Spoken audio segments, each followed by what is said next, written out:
Hello and welcome back to another episode of my Stevenson Weekender sailboat build.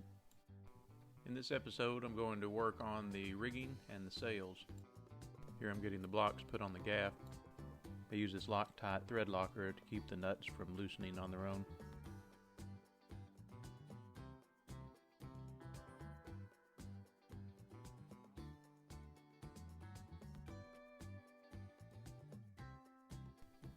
Here I'm installing a eye bolt and the club foot pole. This will attach to another eye bolt in the bowsprit. And here I'm installing some stainless steel hardware that I fabricated for the end of the boom. I'll get the holes drilled for the eye bolts at the top of the mast.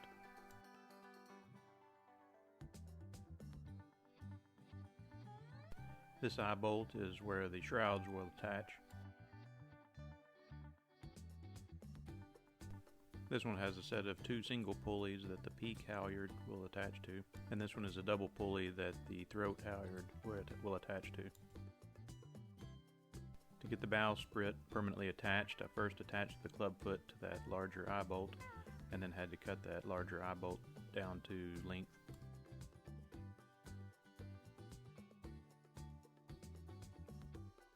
To secure the aft end of the bowsprit, I used the bits that I fabricated back in episode 12.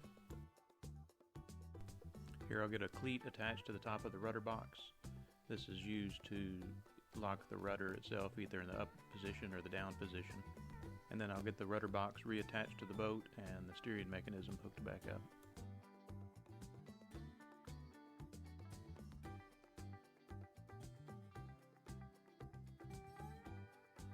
So the rudder pivots on that point in the rudder box and then is locked in either the up position or the down position using that rope, which is secured to the cleat I showed earlier.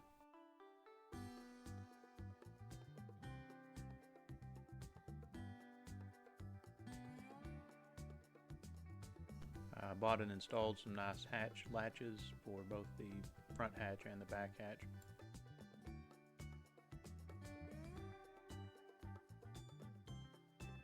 This latch I'm using for the cabin hatch is, I believe, made for a camper shell that goes on the back of a pickup truck. Next I'm going to fabricate the chain plates out of 3/16 thick by 1 1/4 inch wide stainless steel. I marked and then cut those slide angles on the bottom of each one to match where they'll rest against the bottom rub rail. I then drilled for the screws that will attach the chain plates to the hull of the boat, and then the bigger hole at the top where the turnbuckle for the shrouds will attach. I then had to bend the chain plate to a specific angle as designated in the plans. So after marking the position of the bend, I got it in the vise and bent the piece over with the hammer. I would bend a little and then check the angle and then bend some more if needed.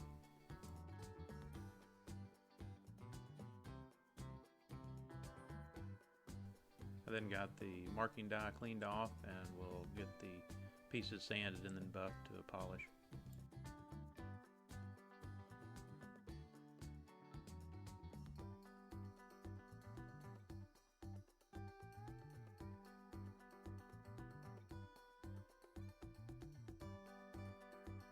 Chain plates get slid through a mortise in that upper rub rail and then through bolted through the hole into a plate on the inside of the cabin. Here I'm installing the base of the mast, and I'm using that MDF jig to ensure that the holes that I drill for the gooseneck are where they're supposed to be. Just to fancy things up, I used the 3D printer to print some spacers and caps for the gooseneck, and also printed that spacer between the gooseneck and the mast.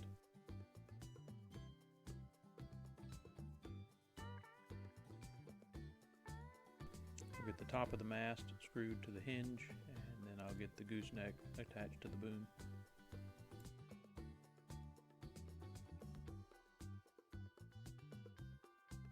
Now, this was a very exciting day. After a year of being in that small shop, working from the beginning of the build all the way back in episode 1 to now, we were finally able to get the boat out of the shop onto the trailer. With the help of my brothers and my nephew and a few good friends, we were able to muscle the thing out of the shop onto the trailer without much difficulty. This trailer, by the way, is a bass boat trailer that my neighbor Tommy helped me find on Facebook. It fit the boat almost perfectly, but I did have to weld that angled piece at the bow there.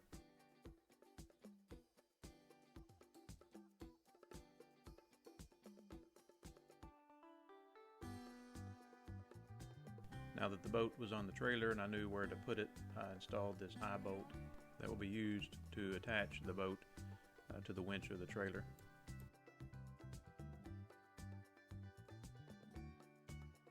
Now we'll get on to making the sails. The plans specify that you can either buy the sails or you can make them out of a tarp. I chose the latter mainly for cost-saving reasons, as going with these homemade sails is over 10 times cheaper than buying them.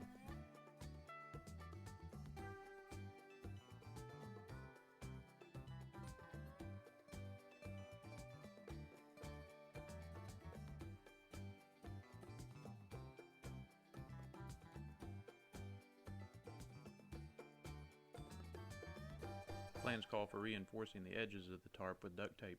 But since duct tape doesn't stick very well to this poly tarp, the Stevensons came up with this brilliant idea of punching a 1/2 inch hole every 4 inches so that the duct tape from each side can stick to itself.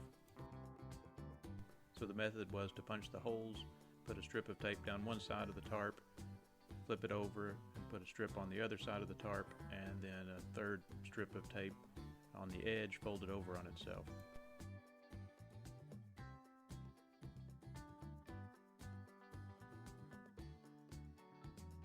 I would then use this J roller to really smash the pieces of tape against each other.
Here's the mainsail after all 4 sides were cut and taped.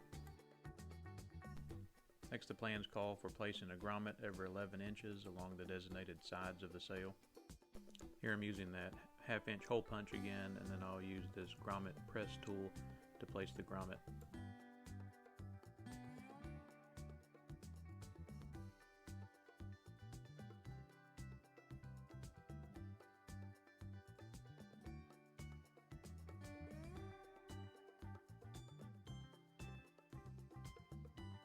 I'm not showing it, but I did the exact same thing to create the jib sail out of the same tarp.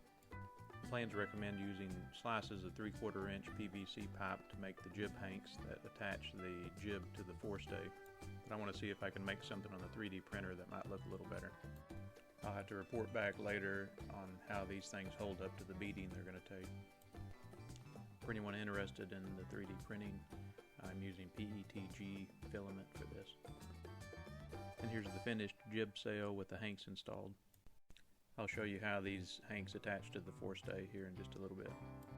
So before I get the shrouds attached, I'm going to slide the mainsail onto the mast. I also printed those rings that attach the sail to the mast.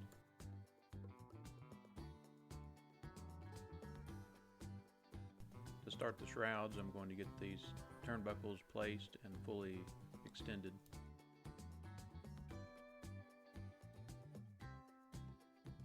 I'll then swage a thimble on the end of the shroud.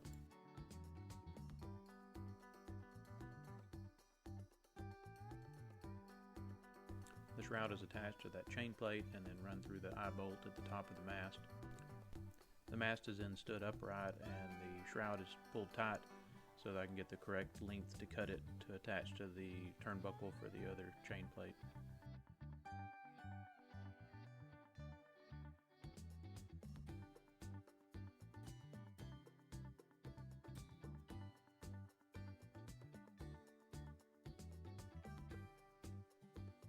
I then had to repeat the procedure for the other shroud.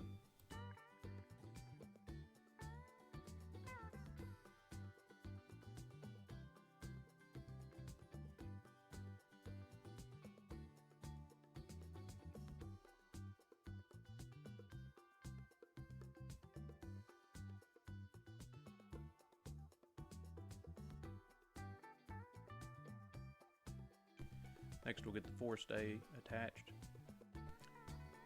It's a similar procedure with the one end of the forestay attached to that eye bolt at the end of the bowsprit and the other end attached to the eye bolt at the top of the mast.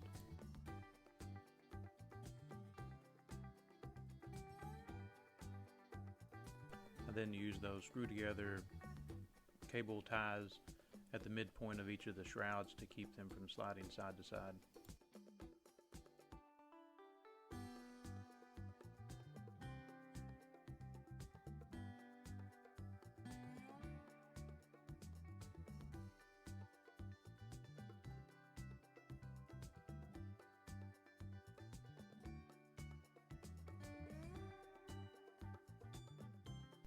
So once all the shrouds were in place and cut to length, I tightened the turnbuckles, and here's how it looked. Here I'm getting the bottom of the mainsail lashed to the boom.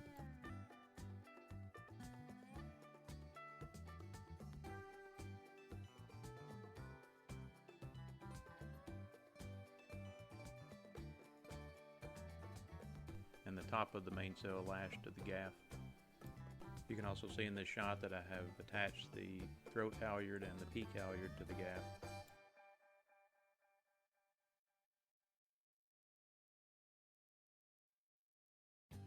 So here we go, first time raising the mainsail.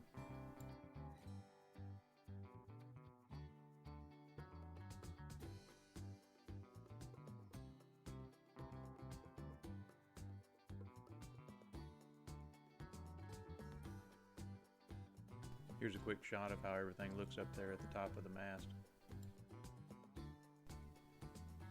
Now I'll get the jib attached.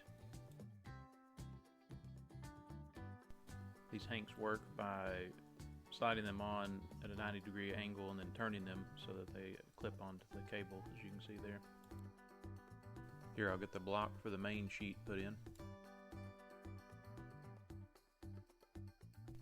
This is a cheek block that I'm going to mount to the bottom of the mast to lead the peak halyard back towards the cockpit to make it easier to adjust the gaff when I'm underway.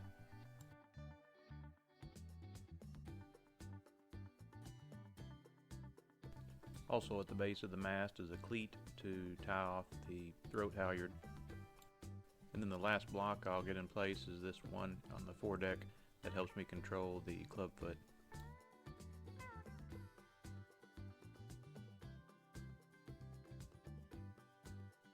And then last but not least, I'll get the wheel installed as the final finishing touch. When I started this project over a year and a half ago, I wasn't sure quite what to expect. But I'm pleased with the way that it turned out, and I'm anxious to get it out on the water and give it a try. There are still some projects inside the cabin that I need to work on, but I think I'll wait until I've taken her out a few times before I do that. I am very thankful to all you who have watched the videos and have subscribed. And if you haven't subscribed, please hit that button and join me next time as we sail the Stevenson Weekender sailboat.